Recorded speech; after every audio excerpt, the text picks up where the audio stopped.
আসসালামু আলাইকুম রহমতুল্লাহি ওবরকাতুহু। সম্মানিত দর্শক, আজকের এই ভিডিওটি মূলত বিএনপির মহাসচিব মির্জা ফখরুল সাহেবকে নিয়ে। ব্যক্তিগতভাবে আমি তাকে অসম্ভব শ্রদ্ধা করি, ভালোবাসি। আমাদের মধ্যে নৈমিত্তিক কোনো যোগাযোগ নেই। কালে ভদ্রে বহু আগে দেখা হয়েছে, গত ১ বছরে তার সঙ্গে আমার কোথাও দেখা হয়নি। কিন্তু অন্য আরও অনেক মানুষের মতো তাকে আমি শ্রদ্ধা করি কয়েকটি কারণে। তিনি ভদ্র, তিনি মার্জিত, তিনি শিক্ষিত। সাহিত্য এবং সংস্কৃতিতে তার দক্ষতা রয়েছে এবং তিনি সাধারণত সীমা অতিক্রম করেন না এবং প্রাণান্ত চেষ্টা করেন সত্য কথাগুলো বলে যাওয়ার জন্য। অনেক কিছু হয়তো তিনি পারেন না, কিন্তু আমরা যারা বাইরে থেকে দেখি তাকে, তিনি যেগুলো পারেন না সেগুলো সম্পর্কে আমরা জানি না। এটা তার দলের আপনজন বা তার পরিবারের আপনজন সবাই জানেন। আগামীতে বিএনপি ক্ষমতায় আসবে কি আসবে না আমি বলতে পারবো না, আপনারাও বলতে পারবেন না। কিন্তু একজন মির্জা ফখরুল বিএনপির জন্য সুদীর্ঘকাল ধরে যে লড়াই করেছেন, সংগ্রাম করেছেন, আত্মত্যাগ করেছেন, জেল জুলুম খেটেছেন, এটি বাংলাদেশের রাজনীতিতে অনন্য এবং এটা একটা ধারাবাহিক। তিনি বেগম জিয়ার সঙ্গে এবং তারেক রহমান সাহেবের সঙ্গে যুগপৎ একটি সম্পর্ক রক্ষা করার চেষ্টা করেছেন।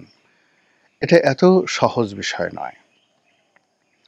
জনাব তারেক রহমান তার সন্তানের বয়সী, কিন্তু তাকে নেতা মেনে তার প্রতিটি বক্তব্য কন্টেইন করা, প্রত্যেকটি বক্তব্যের সঙ্গে একমত পোষণ করা, তারপরে তার হুকুমগুলো তামিল করা সন্তানের বয়সী নেতার।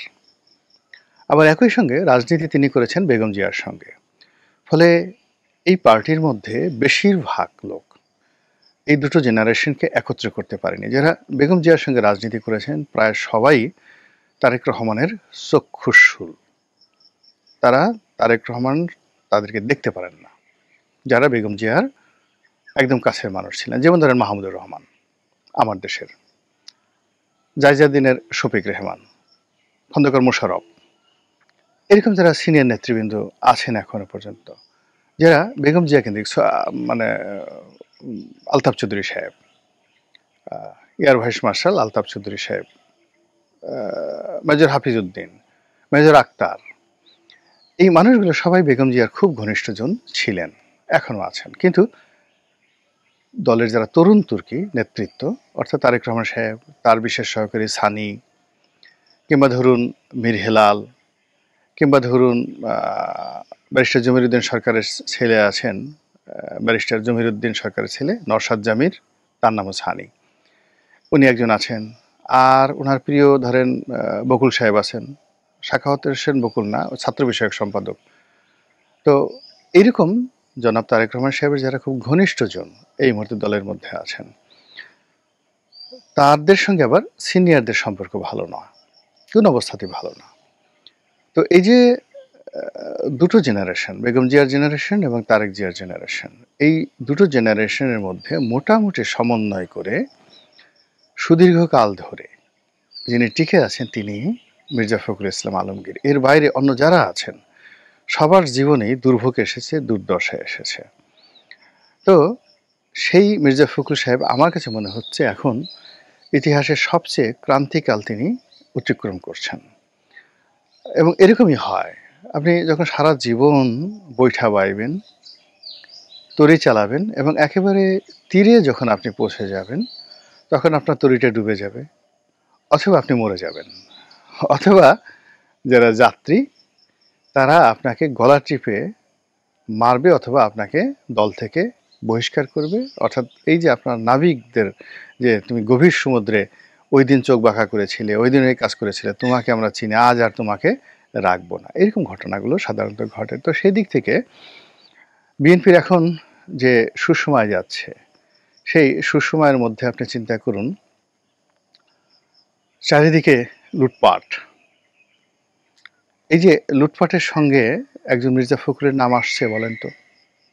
কিংবা যারা লুটপাট করছে এই ঢাকার শহরে শত শত কোটি টাকা যাদের বিরুদ্ধে প্রতিদিন আয় রোজগার করার অভিযোগ, তারা কি কেউ বলতে পারবেন যে মির্জা ফখরুলকে একটা ঘড়ি কিনে দিয়েছেন, একটা টিকিট কিনে দিয়েছেন, বা বাসায় ১ বস্তা টাকা দিয়ে আসছেন? এখন তো অনেক জায়গাতে টাকা এত কালেকশন হচ্ছে যেগুলো গণনা করার জন্য মেশিন পর্যন্ত দরকার হয়। তো যেটা বলছিলাম, মির্জা ফখরুল সাহেব এই মুহূর্তে ইংল্যান্ডে, আমি যখন ভিডিওটা করছি তিনি আমেরিকাতে আছেন। সেখান থেকে ইংল্যান্ডে তারেক রহমান সাহেবের সাথে দেখা করতে আসবেন কিনা আমি বলতে পারবো না, কিন্তু আমি প্রথম থেকেই তার সফরসঙ্গী হওয়ার ব্যাপারে আমার আপত্তি ছিল, এবং আমি এখন পর্যন্ত মনে করছি এবং আগামীতে মনে করব যে কোনো অবস্থাতেই তার মতো মানুষ ডক্টর মোহাম্মদ ইউনূস সাহেবের সঙ্গে যাওয়া ঠিক হয়নি। তিনি বাংলাদেশে থাকলে ভালো হতো। ২ নম্বর হলো যে তিনি যখন আমেরিকাতে ভ্রমণ করতে গেলেন, যে অপ্রীতিকর ঘটনাগুলো ঘটলো, এই অপ্রীতিকর ঘটনা দলকে বিব্রত করেছে।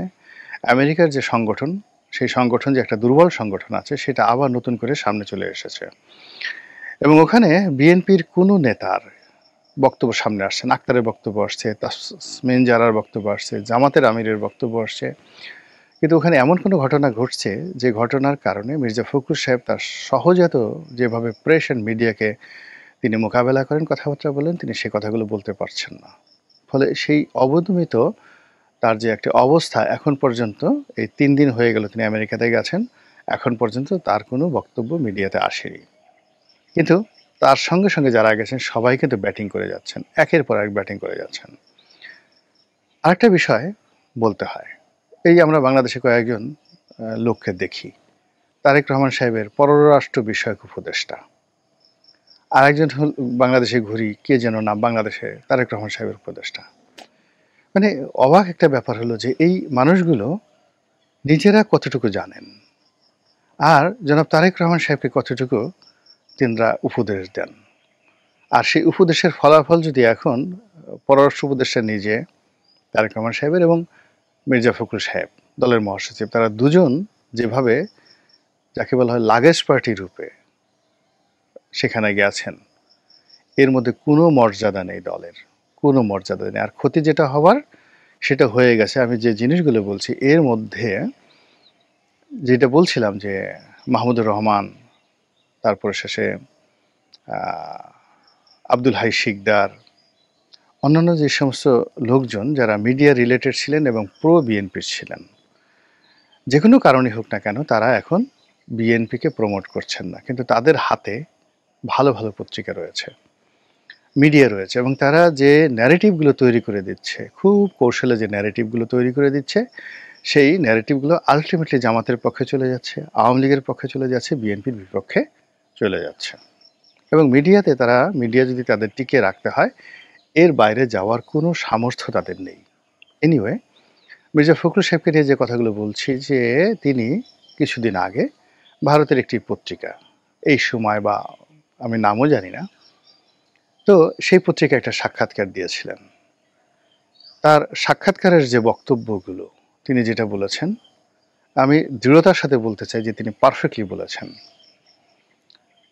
এবং রাজনৈতিক নেতা হিসেবে তার যে ব্যক্তিত্ব থাকা দরকার এবং যে সত্য বলার সাহস থাকা দরকার, এবং তার দলকে যে বিষয়গুলো তার বলা উচিত সেই বিষয়গুলো তিনি পত্রিকায় বলেছেন। তিনি বলেছেন যে তিনি কোনো দলের নিষিদ্ধ চান না। কেন তিনি নিষিদ্ধ চাইবেন? আজ আওয়ামী লীগকে নিষিদ্ধ করা হয়ে গেলে তারপরের দিন বিএনপিকে করা হবে না, তার কি প্রমাণ আছে? তিনি ইনক্লুসিভ নির্বাচন চাচ্ছেন।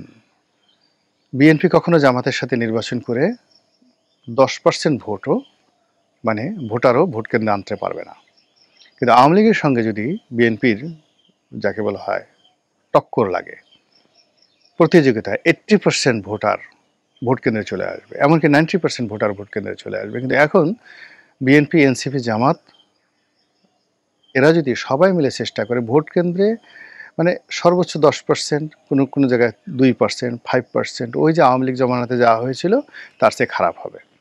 এর কারণ হলো, চিন্তা করুন, আওয়ামী লীগ, জাতীয় পার্টি, জাসদ, মানে তাদের যে 14 দল, সেই 14 দলের পরিধি চিন্তা করেন, নেতাদের চেহারা চিন্তা করেন, আর বিএনপির সাথে অন্যান্য যারা নির্বাচনে আসবেন প্রতিদ্বন্দ্বী হিসেবে তাদের দিকে চিন্তা করেন। আপনার কাছে কি মনে হয়, পাবলিক কি গাঁজা খায়? পাবলিক কি না খেয়ে থাকে? তারা কি সারা বছর আপনাকে ভোট দেওয়ার জন্য তারা বসে আছে, যে আপনি আসবেন, চাইবেন, আর সাথে সাথে ভোটটা দিয়ে দেবে? এত সোজা কখনোই হয় না সেটা। এই জিনিসটাই মির্জা ফখরুল সাহেব অনুধাবন করেছেন, হৃদয় থেকে তিনি সেই কথাগুলো বলেছেন, যে একটা ইনক্লুসিভ নির্বাচন চাই। তারপর তিনি বলেছেন, জামাতকে আমরা খুব বেশি পাত্তা দিয়ে ফেলেছি অতীতে, আমরা এইভাবে আর জামাতকে পাত্তা দেব না। এর চেয়ে বাস্তব কথা হতে পারে কি? বিএনপির প্রতিটি লোক এই কথা অন্তরের অন্তঃস্থল থেকে বিশ্বাস করে যে জামাতকে অতিরিক্ত পাত্তা দেওয়া হয়েছে, সেই পাত্তা পেয়ে জামাত আজকে যে শক্তি অর্জন করেছে সেটা জামাতের জন্য ভালো হতে পারে, কিন্তু বিএনপির জন্য এটা ফ্রাঙ্ক আইনস্টাইনের দানব হয়ে গেছে। প্রতিটি ক্ষেত্রে জামাত যে আচরণ করছে সেই আচরণে মানে বিএনপি হৃদয় মন ভেঙে যাচ্ছে, সহ্য করতে পারছে না, কিন্তু কৌশলে পারছে না। ঢাকা বিশ্ববিদ্যালয়, জাহাঙ্গীরনগর বিশ্ববিদ্যালয়ে যে অবমাননাকর পরিস্থিতি তৈরি হয়েছে, ভোটের মাঠে এর চাইতে অবমাননাকর পরিস্থিতি তৈরি হবে, এবং এটা মির্জা ফখরুল বুঝতে পেরেছেন। বুঝতে পারার কারণে তিনি বলেছেন যে আমরা এই কাজ আর করব না। থার্ডলি তিনি বলেছেন যে এনসিপিকে আমরা কোনো রাজনৈতিক শক্তি মনে করি না।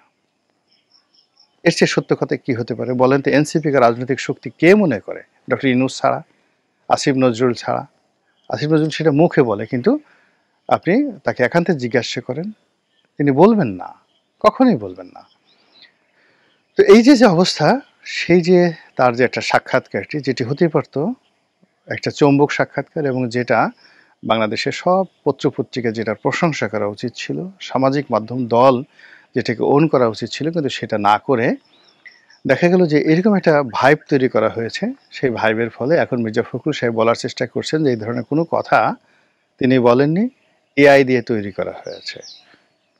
হোয়াট এভার মেবি, উনি ভদ্রলোক মানুষ, ওনার বিরোধিতা করি না, কিন্তু আমি শুধুমাত্র বলি যদি এআই দিয়েও তৈরি করা হয়ে থাকে, আমি যেহেতু বিএনপির একজন সংসদ সদস্য প্রার্থী ছিলাম, ইলেকশন করেছি, এবং এই বিএনপির জন্য আমার যে স্যাক্রিফাইস, আমার জীবন তছনছ হয়ে গেছে। কাজেই আমি বিএনপিকে নিয়ে কথা বলতে পারি, আমার সে অধিকার আছে। আমার বাড়ি ভেঙে দেওয়া হয়েছে, আমার গাড়ি ভেঙে দেওয়া হয়েছে, আমার শিল্প কলকারখানা বন্ধ করে দেওয়া হয়েছে, মামলা মোকদ্দমা দিয়ে আমার জীবন তছনছ করে দেওয়া হয়েছে। এমনকি আওয়ামী লীগ জামাত আমার ব্যক্তিগত পারিবারিক জীবন যাতে নষ্ট হয়ে যায় সেই চেষ্টাও করা হয়েছে। কাজেই সেই বিএনপির নিয়ে আমি কেন কথা বলবো না? বিএনপির সফলতা মানে আমার সফলতা, বিএনপির ব্যর্থতা মানে আমার ব্যর্থতা। একটা বোঝার চেষ্টা করুন যে আমি একটা কুল ছেড়ে আসছি, আমি ইচ্ছা করলে সেই কুলে আর যেতে পারবো না। তো কাজেই এই কথাগুলো বিএনপি আমাকে কি মূল্যায়ন করুক বা না করুক, ডাজ নট ম্যাটার, কিন্তু আমাকে বিএনপির ভালোর জন্য এই কথাগুলো বলতে হবে। আমি মনে করি মির্জা ফখরুল সাহেব যে কথাগুলো বলেছেন সঠিক বলেছেন। এখন তিনি ওই আমেরিকা থেকে বলার চেষ্টা করছেন যে তিনি এ ধরনের কোনো কথাবার্তা বলেননি। আমার কাছে মনে হচ্ছে তিনি কি বহিষ্কারে ভয় পাচ্ছেন, তিনি কি জামাতের ভয় পাচ্ছেন, অথবা অতীতে যেভাবে তারেক রহমান সাহেব জামাতকে প্রিভিলেজ দিতে গিয়ে তার দলের অনেকের সর্বনাশ ঘটিয়েছেন, এইবারও কি সেই ঘটনা ঘটবে? অথবা তিনি কি তার পদ হারানোর ব্যাপারে চিন্তিত? কিন্তু বাস্তবতা হলো তিনি তো অনেক আগের থেকেই এই পদ ছেড়ে দেওয়ার জন্য আগ্রহী। এই পদ তো তাকে কখনো আকৃষ্ট করেনি, তিনি বরং অসুস্থ। তো সেই দিক থেকে আমি মনে করি তিনি যে কথাগুলো বলেছেন সেটা খুব স্ট্যান্ড নিয়ে, শক্তিমত্তা নিয়ে তার সেই বক্তব্যের উপর অবিচল থাকাটাই আমার কাছে মনে হচ্ছে যুক্তিযুক্ত। মহান আল্লাহ আমাদের সবাইকে হেদায়েত দান করুন, হেফাজত করুন। আসসালামু আলাইকুম ওয়া রাহমাতুল্লাহি ওয়া বারাকাতুহু।